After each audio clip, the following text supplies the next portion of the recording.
Nabalaka ang pipila ka mga fire victims sa Mandaue City nga nag-start karon sa karaang CICC compound kung unsa ang mahitabo kanila kung hingpit ba silang mapapahawa nang hinaot silang ma-accommodate sa housing program sa gobyerno. Ang report ni Nico Sereno.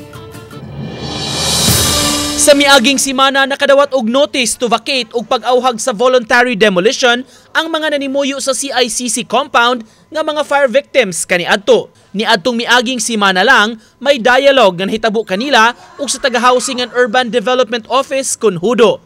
Gipahibaw sila nga ibalhin na ang mga house owners ngadto sa pasilong temporary shelter project sa Dakbayan diha rasab sa likod sa CICC. Pinaspasay ang pagtrabaho sa syudad sa maong housing site. Nabalaka ang ubang residente kay kun maakomodar ang mga owners o orihinal nga nanag-iya og mga balay unsa kunoy mahitabo sa mga house sharers o renters. Sa gamay lang ba? Sa gamay nga espasyo. Maula nga, maapil taon mag-option mi kapuyan sa na, isod biya kayo. So kay mga tag-abangan ron sir. Og ma-demolish naman gali, ma-demolish na mo, kamo na mo unay og guba sa inyong balay. Mo matoy gibutang didto. Unir kuno mo first priority nila. Ang renter og ang sharer second priority, ang renter mo third priority.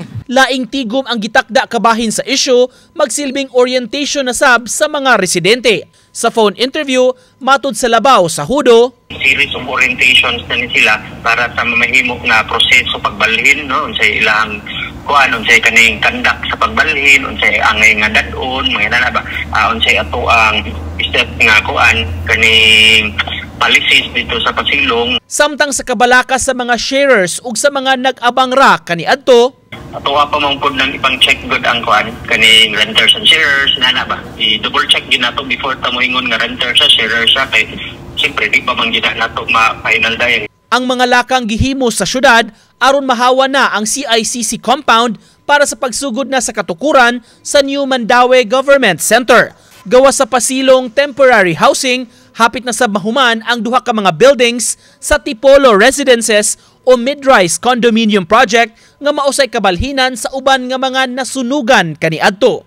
Uban ni Godfrey Relien, Nico Sereno, Balitang Bisdak.